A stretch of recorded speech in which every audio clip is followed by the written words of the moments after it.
Hi friends, good afternoon. இன்றைக்கி லஞ்சுக்கு செம்ம கிறிஸ்பி சேப்பங்கிழங்கு கறி, நல்லா காரம் போட்டு, அதுக்கப்புறமா குழம்புக்கு தேங்காய் கீரை பண்ணியிருந்தேன். தேங்காய் கீரையில் தேங்காய், ஒரு 2 பச்சை மிளகா, 2 காஞ்ச மிளகா, பெருங்காயம் இதெல்லாம் போட்டு பருப்பு இல்லாமல் செய்கிற பியூர் நிறைய தேங்காய் போட்டு செய்கிற தேங்காய் கீரை.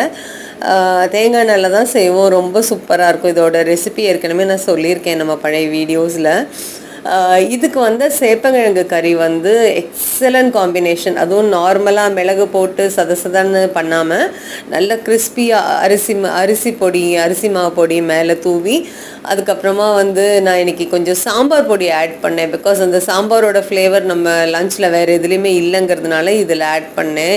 சூப்பராக வந்திருந்தது. அப்புறம் ரெட் சில்லி பவுடர் எல்லாம் போட்டு அமேசிங்காக வந்திருந்தது. உங்களுக்கு பிடிச்சிருந்தா சப்போர்ட் பண்ணுங்கள், ட்ரை பண்ணி பாருங்கள். தேங்க்யூ.